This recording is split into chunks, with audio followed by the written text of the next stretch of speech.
And welcome to Light Years. Andy Lou, the Warriors beat the Phoenix Suns 123-112. The home winning streak continues.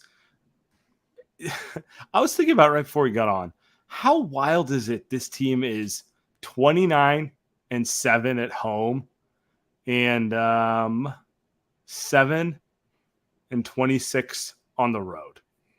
I've never seen anything like it. It's special, and special both ways. Not the type of special I want, to be fair. Yeah, it's special as in they might not lose a home game depending on how long they get through in the postseason. But you know what?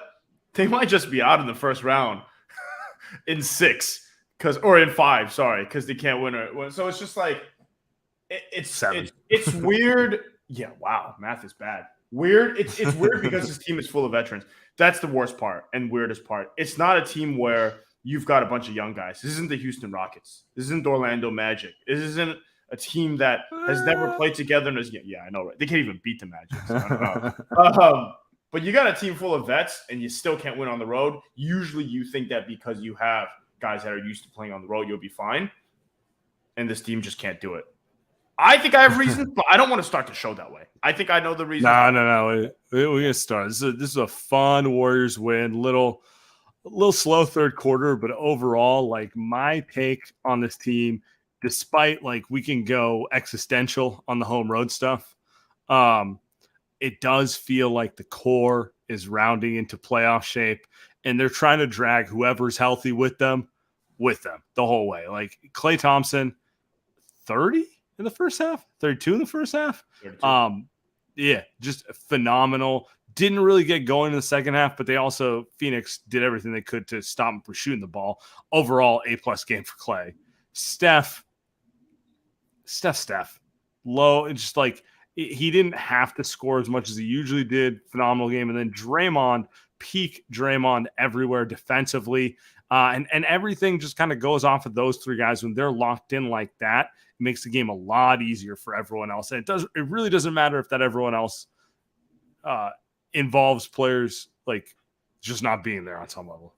Yeah, I think you got to set the tone the right way. I think the Warriors, I think especially the vet guys you're talking about, set the tone the right way this game. Draymond was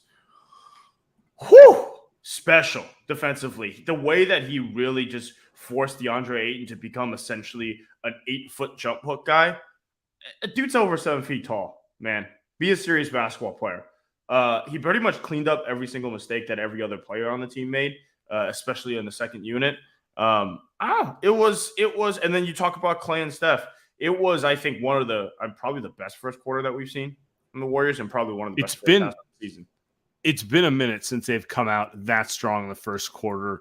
No way around that. And honestly, with that win, they're technically the 5 seed right now, tied with the Clippers, and only a game and a half back of Phoenix from the 4 seed.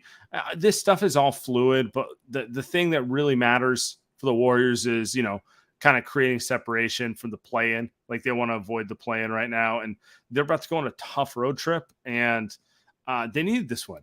And, big win off the bat. Funny story. They're going to go on the road for 5 straight games now. This is the Warriors, right? They go on the road. They lose 3 that you thought, they had a chance to at least win 1. At least they win 1, but they lose all 3 on the road.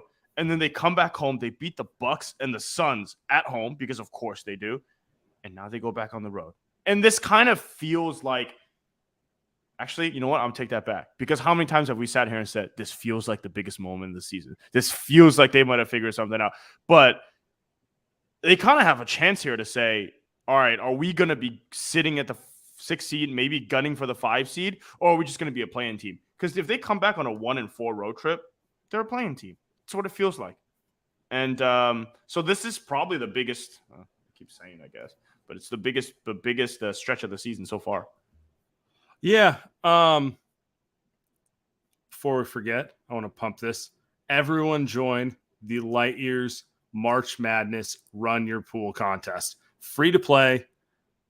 Cash prizes to top 3 winners. Come on, guys. March Madness starts in 3 days. 2 days if you're listening to this on Tuesday. Get in our pool. Prove you're the number one goon. Everyone sign up real quick. The number one goon. Dude, it's important to be the number one goon. I love it. I mean, Jermichael Green might be the number one goon. But let's get back to the game real quick. Did you feel like they took it seriously because of Chris Paul? Because in the second quarter, Steph Curry had a moment where he looked at Chris Paul and said, "This ain't 2014 no more." Which I thought was hilarious because it's like, bro, you've actually owned him for like a decade. We're still doing it. Like, that's the type of thing you do when you finally get over the hump against like against the big brother. But Steph carrying that chip for a long Dude, you have 4 championships. Chris Paul has none. Yeah. You know I was dying. 2 MVPs. You know, you've had Chris Paul's career times 5 is what Steph is at. But I think, you watch MJ's documentary and Kobe and all of these kind of cycles. They always have to find a way to motivate themselves, right? I think that's your point. And I think for Steph, his motivation is not accomplishments against CP3. It's probably saying, you know what? CP3 has spent his career out muscling me, right? That's probably his thought process.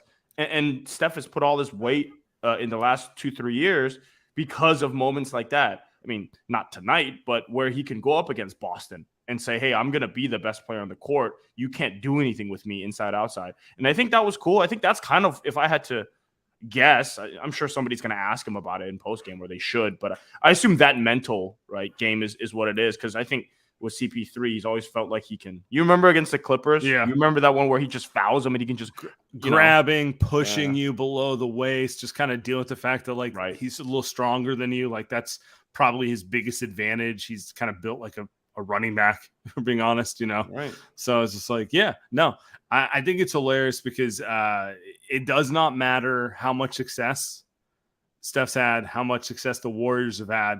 It's still a little personal there. He'll deny it. He'll just say it's fun, trash talk, but still a little personal. And that's cool. That's fun, right? Yeah. CP3 doesn't like him. I think that's part of what's cool about the NBA. Like you're saying, it's fun. It's good. We like when players don't like each other, which, to your point, to answer your question earlier, I don't think it's about CP3. I think it's about Booker. I think it's about what we saw earlier. Oh, it definitely is for Clay, man. Yeah. It definitely is for Clay. Well, Clay didn't get caught on camera talking as much trash, but earlier in the year, throws the 4 rings in Booker's face. And could you just be honest? The Suns talk a lot. They talk a lot for a team who hasn't really accomplished anything, and it definitely rubs the Warriors a certain way. So I think there was a little just want to remind them what's going on. Yeah. I think it's healthy. I like the D-Book Luka stuff is funny. It's funny. It's interesting because the book keeps talking when Luka's a much better player and also beat him last season. Like, I'd love to see that matchup again.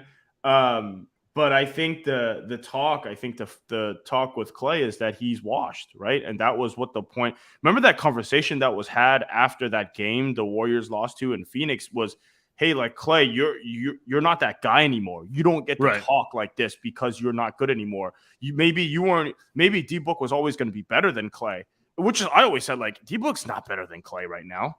Absolutely not. You can make an argument that he is, but you're not going to tell me obviously he is. And plus, he's never won a championship. He hasn't gone multiple times in the NBA Finals. He hasn't had the games in the playoffs. He had one playoff run in basically a COVID season. Yeah. I don't think enough gets made of. Everyone talks about the bubble, but the following year, it was like 88% bubble. You know what I mean? Like non-full crowds. Like, wow, the Phoenix Suns are in the finals. When have we seen them do shit before that or after that? It's a lot of teams who I'm not sure are really about that, getting over in a weird season where most of the games were not played with fans. I'm not trying to say those players aren't good. Like, I think Booker's really good, but like, I would need to see him do it in big games a little more before he talks the way he does. Yeah, and I think for me, the annoyance is less so that and more so you don't get to change the way you talk about Clay's career just because he might not be as good as he was now as he was then. And you know what? Guess what? Yes. He's just as good as he was then. Offensively, he is just as he was then. It does feel like a lot of people who never thought he was good seeing an opportunity to kick him while he's down, right? Like that's the way it comes across. A lot of like, oh yeah, not so easy now that you don't have a superstar team or something like that. It's like, bro, they're a dream team because of him. He's part of the reason you thought they were unfair. He's not just some like hanger on ride, type of guy, but whatever. Yeah, no, I agree. I know it's cool to see Clay kind of do that. And I mean, dude, that last three that he made, I mean, before we get to other guys, I just want to point out that last three that he made before the half, they were down by, they're only up by 14. Moonball. No idea. I don't even think he looked at the rim, but it didn't matter at that point. That's like weird. That's like a Kobe, MJ type of like, over the shoulder type of shot, but they took it from 15. He took it from 27. Yeah. With a hand in his face. It was just such a dick shot in some ways. I don't know. No. Yeah. Let's talk a little more about some other players here. Okay. So, we got the GP2 update. GP2, 10 days away from being reevaluated. Sounds, if I had to read the tea leaves, I think in 10 days, potentially he'll be cleared for on-court stuff. And like realistically, we're looking at turn of the month when he's on the court, which is good. That means he gets a few games before the playoffs, which is like all things considered, kind of what you want him for, right? Kuminga was questionable for this game. Ultimately, they did not play him, and ultimately, smart decision. Get him an extra game. I'd be surprised if he didn't play on Wednesday and at worst Friday. I kind of thought he was going to be out for longer. I did too. That thing looked nasty. But he's young. Like, there's a difference between being KD at 35 years old versus Kuminga at 21. That's the difference. Sure. Difference. And then Wiggins, still no update. And Tony Lamb, not an injury thing, but I'm just kind of surprised they haven't converted him, considering they need a player. Apparently, Kokami said that he tweeted it somewhere he's most likely going to be converted by Wednesday. Steve Kerr also said that Steve's been petitioning at every media session. And Steve said the decision's going to be coming in the next couple of days. So it sounds like it's going to happen, but you know me, I don't really give a shit. Moses Moody looked pretty good tonight. JaMychal Green looked pretty good tonight. But again, those are home games. But it's nice to see them play with energy, right? They're thin on it. I agree with you. It's great to see them on, but like objectively, they're thin on the wings. Andre had my God, he was so good. My guy. By the way, my guy. He looked energized that all the startups he invested in got bailed out. All right. My guy with the reverse dunk. Relax. And then when he went for that layup and he fell, I was like, oh no. And he just gets right back up. Like, yeah, he looked energized. He looks ready for the playoffs. I'll put it that way. Yeah. Especially, I think you stick him into 15 minutes, he's fine. Anything more than that, I think it starts to get ugly. Still, I don't think we've seen him make a three this season yet. So we'll see when that's going to happen. But the defense, the swiping. One thing I noticed about Andre is it's even funnier as he gets older.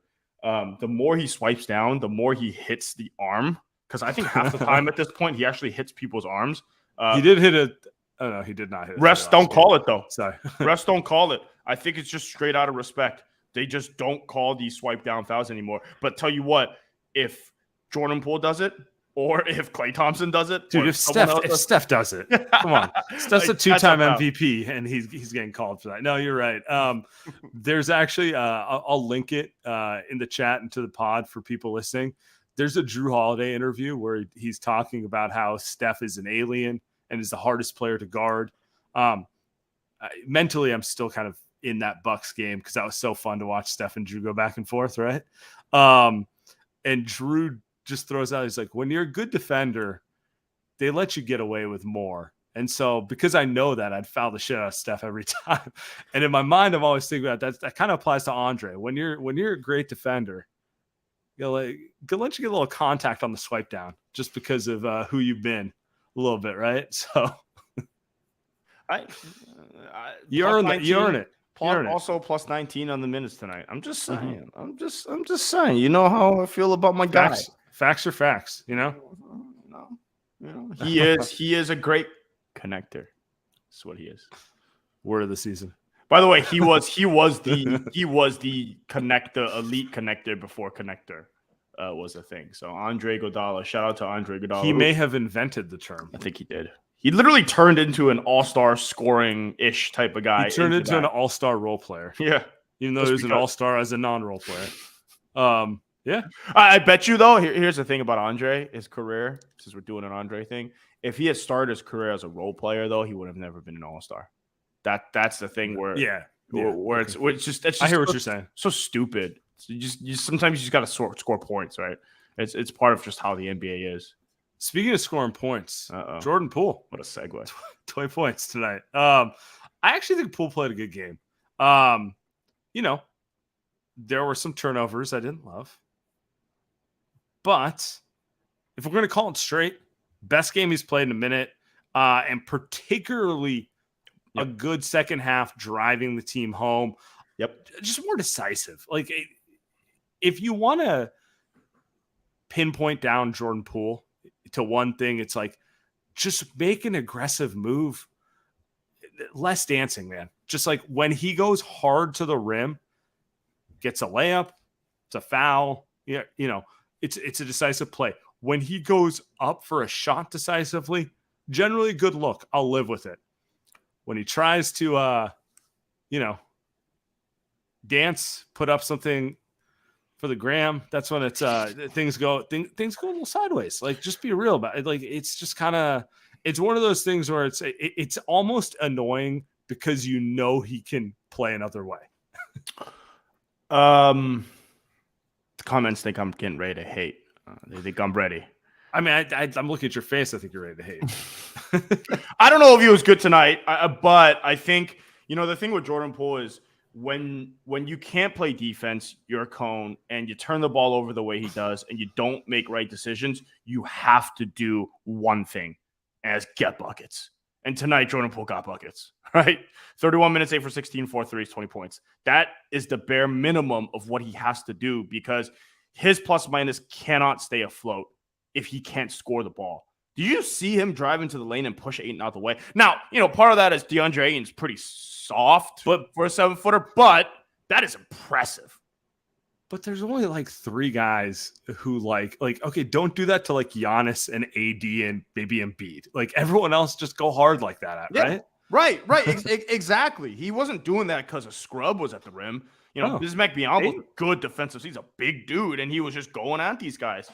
That's what he has to do, though. He has to be able to score because I think the defense is not going to be there. It wasn't there last season either, but he was a great scorer. Decision-making, sometimes great, most of the times not.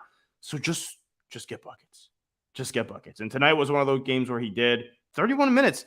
I feel like anytime Jordan Poole plays 30-plus minutes, it's usually good because that means he's playing well, right? Like he got minutes deep into the fourth, so that was nice. But when he's in the low 20s, it's probably because he got benched for DiVincenzo or someone like that. Someone that probably plays better defense. But I thought tonight was you're right. It was a good Jordan Poole game. They stayed afloat in the fourth because of him. Because, Clay ended up cooling off in the second half. And Steph got doubled at half court tonight. So they needed someone else. And it was Poole. This is kind of a weird thing to say, but like when Jordan Poole plays big, that's when he has good games. Like he looked 6'5" out there. He was playing, like you said, driving directly into Ayton and like kind of pushing him.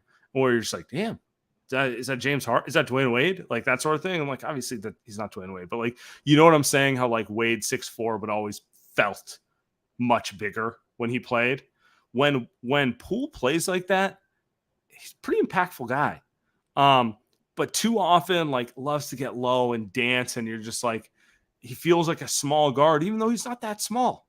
Like he's a legit 6'4". So it's one of those things where, when he asserts himself that way, he can be very, very useful for the team, even though he's not a great defender and like, passing can wax and wane, but like, Yeah, he has to though. I don't think it's a negotiable thing. He just has to. He's young. Like maybe now I'm being Wiseman was young. There's no, you can't. That's just how it is, man. They're trying to win a championship. Let's not. Jordan Poole is playing 20 plus minutes a game in the finals. James Wiseman can't play 20 minutes in a preseason game. Let's not go there. 3 blocks tonight by my guy Big Jim. By the way, 3 blocks. Negative plus minus in a game they won by over 20. So someone texted me that he was a -1 tonight, right? And I was like, oh, good. 3 blocks. Box score looks good. Improving. And I was like, really good. I might go watch some of the highlights. Then he sends me the final score, and I start dying. It's absolutely. By the way, Jalen Duren. Oh my! Like that is an Andy Liu player. That is a Warriors player. That guy's he might be like Bam Adebayo 2.0. Like wow. You know the type of guy where I'm like, no, it's like he makes winning plays just intuitively, and he doesn't even know what he's doing half the time. Yeah. Whatever. That's the Detroit Pistons segment of the show. That's enough of that. Speaking of goons, JaMychal, could we just throw him a little love for first half of the season? I was like, man, I thought he was better than this. I really thought he was better than this, and he looks like he's awful. And then he had that leg infection, and now nice stretch. Look, he's giving them productive minutes. Like he's been productive. I mean, definition of productive minute. I mean, 21 minutes, 9 points, 6-7 rebounds, but really 2 steals and 1 block. Getting under the Suns' skin a little bit too. That's the part I need. That Draymond's going to give you the 4 steals, this and that. I need you to be the guy who makes Ayton throw a tantrum. Exactly. Because what happens if JaMychal Green gets tossed or gets ejected or something? Like, it's fine. Like, we don't care. Just bring the energy. And I think a buddy hit me and he was frustrated with me because he was like, you kill JaMychal Green. You kill JaMychal Green all the time. You always say he's a dumb player, but you got to understand he is who he is. You got to accept what he does well. And, he's right? Oh, I think invite him to the group chat. He's right, because for me, I have this expectation of like, if you're going to have to play the Warriors type of basketball, you're going to have to be really smart. There's not going to be, hey, stand in the quarter, make a 3, and that's it, which is kind of 80% of the NBA. The Warriors has a lot. It's a different type of game, and I think JaMychal Green, maybe some of it is that it took him a little while to get used to it versus someone like Otto Porter who just innately knows how to play that style. Anyway, so cool to watch him ball out to make the threes, and it was weird, the stuff with Damian Lee. I don't know why Damian Lee slapped him in the back of the neck. Very odd. And then you see post game that Draymond Green is like talking with Sonia Curry, Steph's mom. So just the weird end of the game. But hey man, like if nothing happens, it's fun and games. Bring the energy, especially in a mid-March game that the Warriors have to win. I like that comment. I like that one. Yeah, for sure. Little enforcer. Yeah, I mean, look, man. Everyone has to play a role in the team. Maybe in the preseason we're hoping he was going to be Otto Porter. And that's not who he is. But if he's an enforcer who's going to give you some minutes and stick a couple shots and make a couple plays, like, hey, that's better than nothing. That's something. No, absolutely. That's 10 minutes a game in the playoffs. That's not nothing. And you don't just get 10 minutes a game. How many times have we watched the Warriors in the postseason get guys that they just can't play? And we'll see. We'll see if JaMychal Green can even play in the playoffs. I don't think does he strike these guys get scared in the playoffs? No, definitely not. That guy doesn't seem scared of anything. No.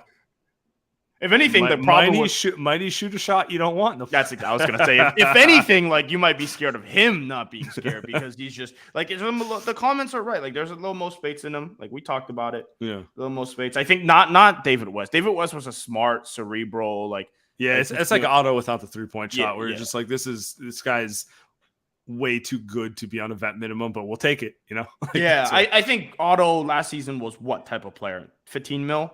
Type of player. Yeah. So someone in the chat's going, Otto's a unicorn, and that's how I always felt. You don't get guys like that for the minimum. Honestly, he only took the taxpayer mid-level because everyone knows his body's beaten down, right? But like if he's healthy, you're right. $15 to $20 million player. I wonder, can we get him back? That's why you're my guy. I don't think he likes it in Toronto. I'll tell you that. Like, I don't think he likes it in Toronto. been told like they told him that we wouldn't play you this much. And then Nick Nurse, being Nick Nurse, if anybody watches Toronto Raptors, all Nick Nurse does is plays guys 45 minutes game. And he goes and says, Otto Porter, you got to play. And then Otto gets hurt and he's out for the season. He's like, what the fuck am I doing here? So I wonder, kind of like a GP2 scenario. I wonder if he comes back. God, it would be so – they're officially in the forever Giants phase of the dynasty where it's just like, bring them back. Bring back the guys. Worth it to bring back. Back. Get Gregor Blanco in there. You know what I mean? He's just some good man. Gregor Blanco is not very good, but gosh.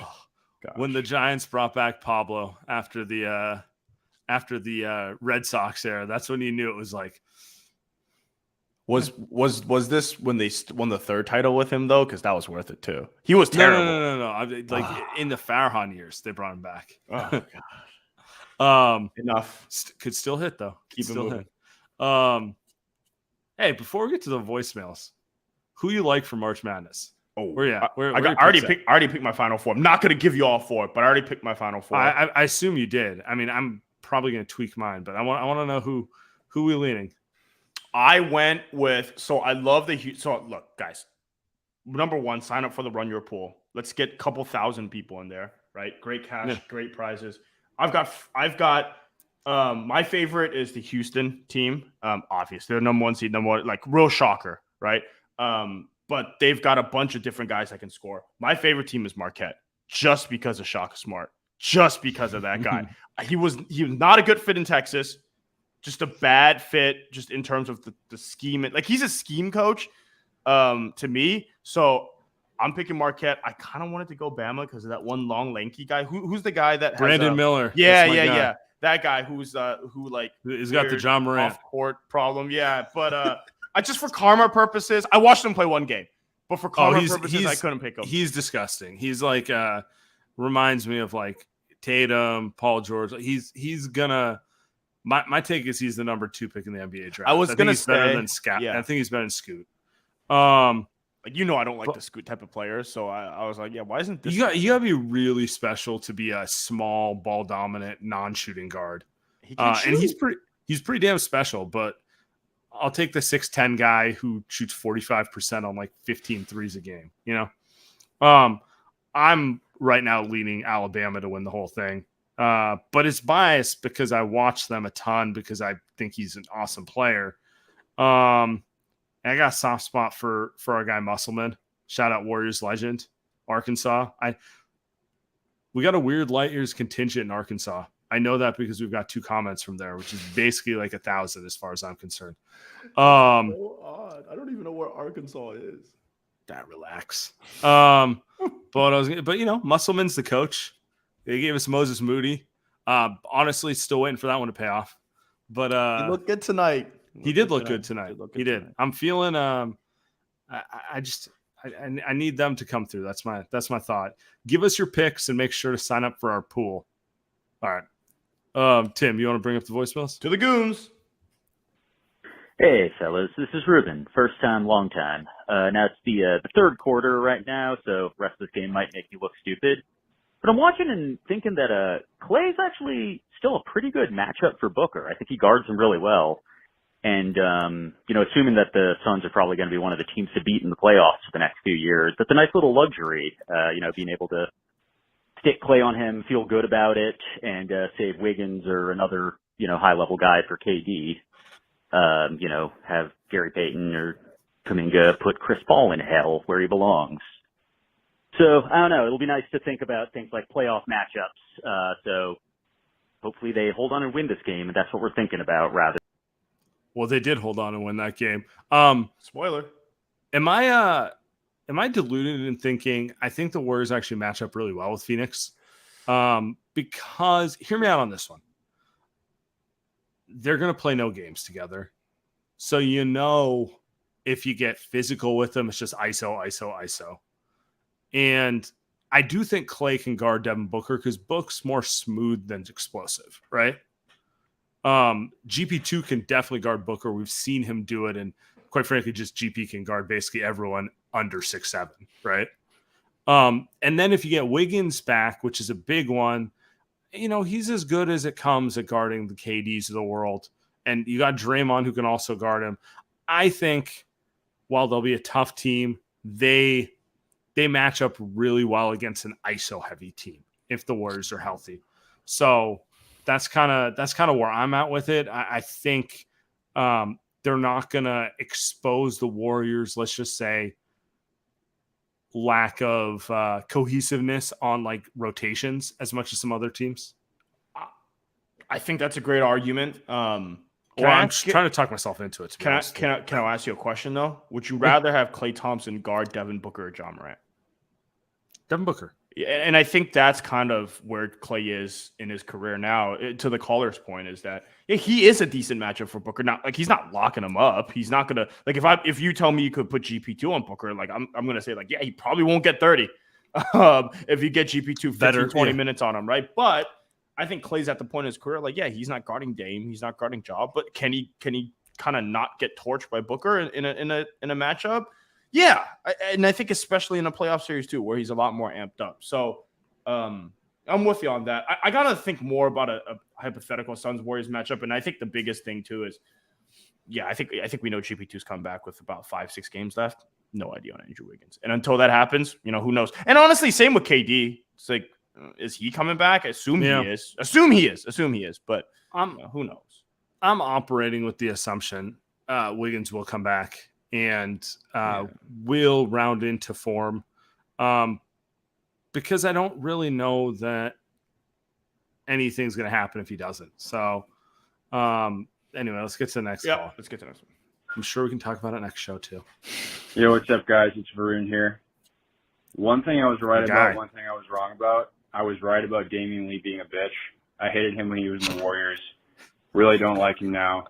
Fake defense, fake shooting, fake tough guy.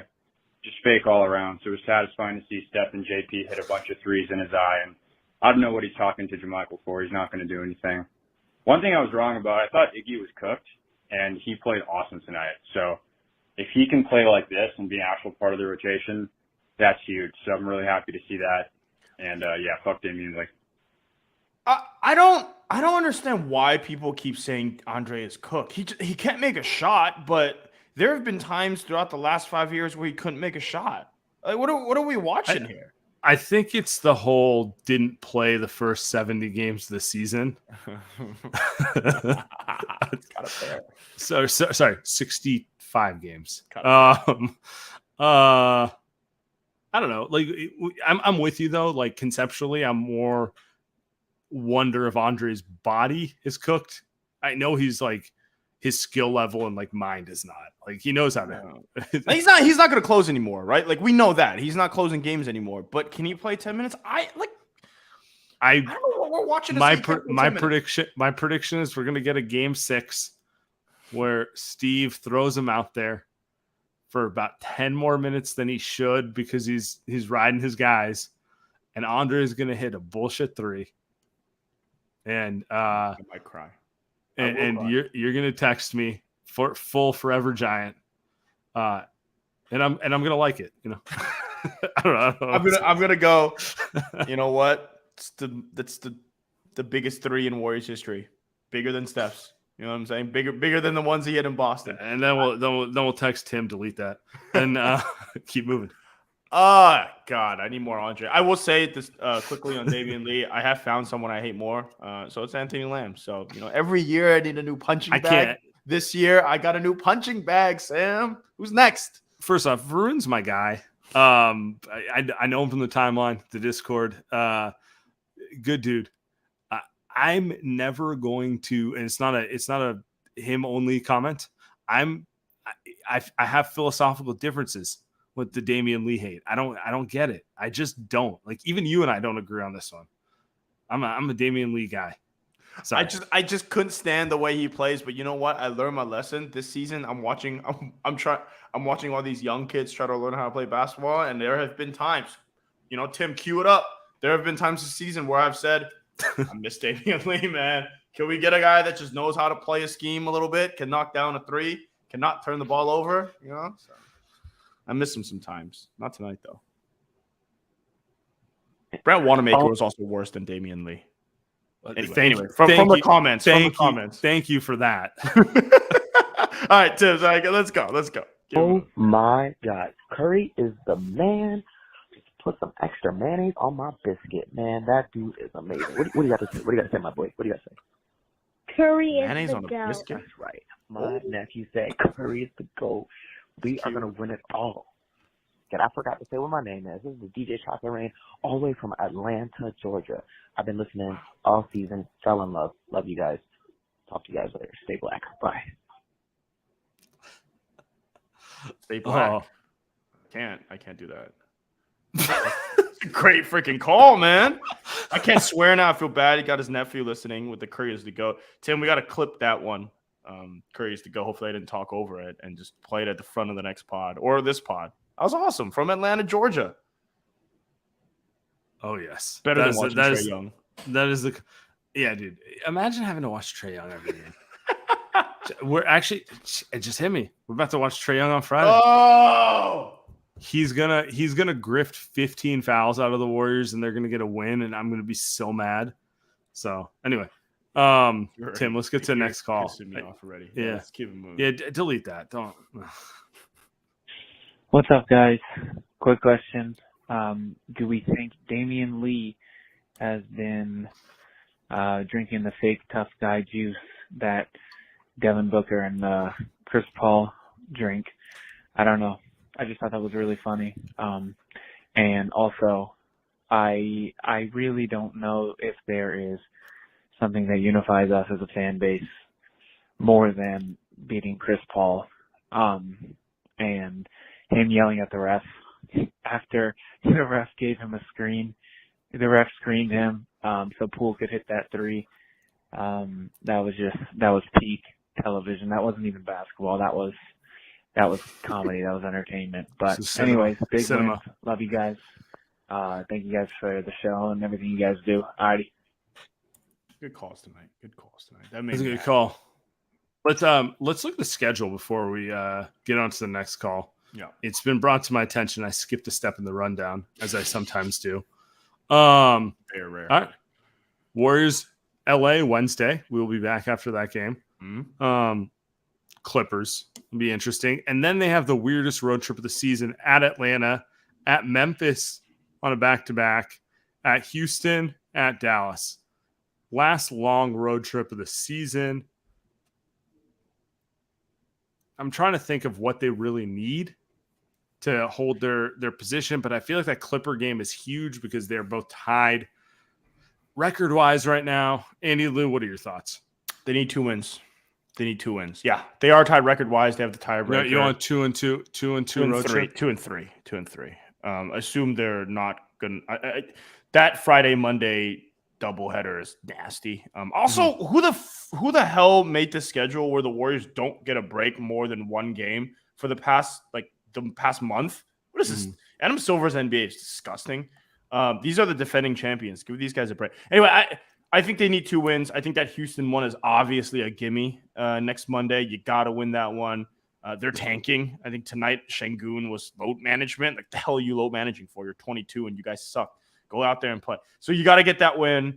And then, yeah, like you said, the LA one is huge. They're struggling. They got Russell Westbrook. But, like, Atlanta's winnable. Memphis, like, that was an embarrassing effort last time. Can you go ahead and show something? And then Dallas. Who knows who's going to be in lineup for them? Is Luka playing? Is Kyrie? Kyrie didn't play today again.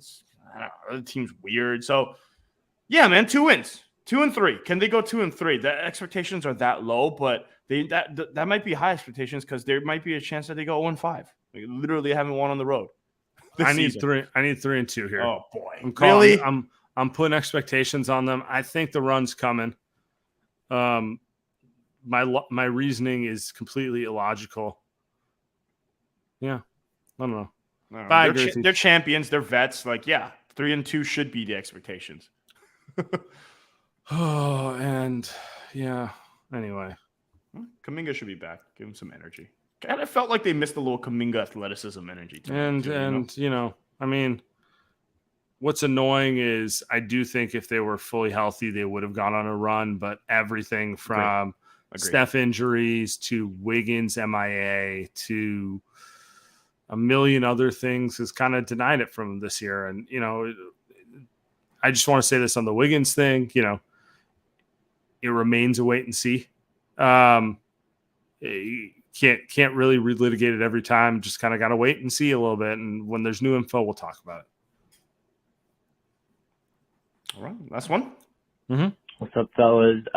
Usual Warriors dominating at home. The road woes continue. So as of today, we're still 7-26 on the road. If this persists out of the entire Western Conference, if it comes down to a Game 7 on the road, who do you feel good against, and who are you a little concerned if it truly is just a home away split? Love you guys. Have a good pod.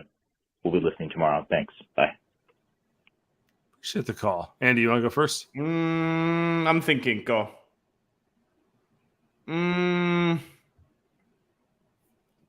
Let's see. Dead air is great radio. Okay, here's what I go with. Here's what I go with.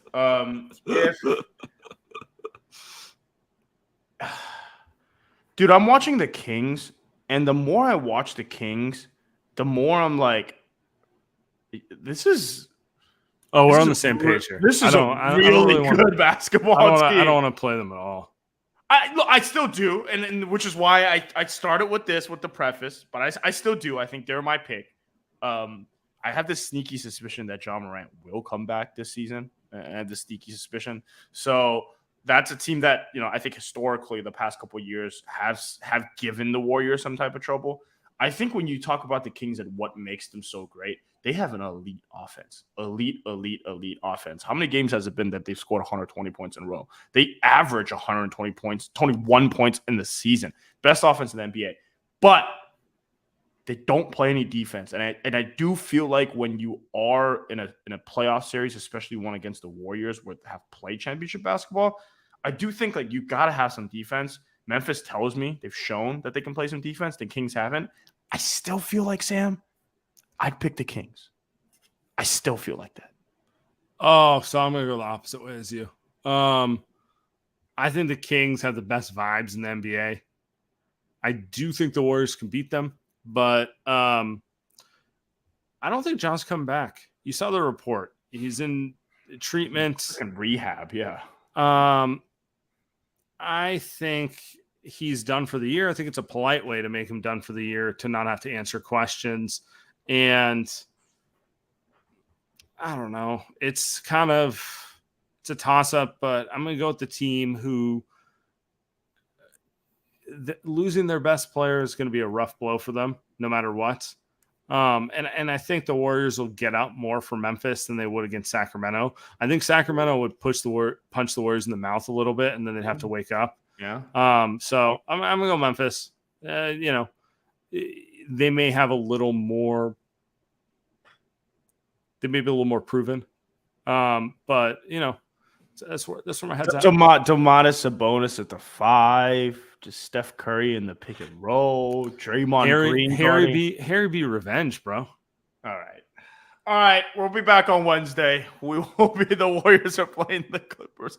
I just would love to see the Kings Sac get a matchup. I think I would like to see them win a matchup. So that's why I kind of from an organizational standpoint, this is cocky, but like not having to get on a plane, making it easy to just kind of stay in Northern California, like that would be preferred than Memphis, which is just the biggest pain in the ass flight. But I'm good with the Dylan Brooks theatrics and the like. I'm good. I've seen it. We've seen it. It's honestly, it's boring. He's not a good basketball player. The show is not that fun. Give me the feel good story, and then the Warriors win the first game on the road in front of a raucous Sac Arena, and then things start to unravel because Sac fans know that they're going to lose. Like it's just you can kind of just script it out already. I've written the script. I've seen the script. They've written it. Adam Silver already gave it to me. Maybe I'm picking Memphis because I don't want Sacramento to go out. I want them to win a series. Also, I want you to have to watch this all the time. I just want you to have to deal with this the whole way through. For Dylan Brooks. those listening to audio, it's a picture of Dylan Brooks wearing. What is he wearing? Explain to me what that is. What is that?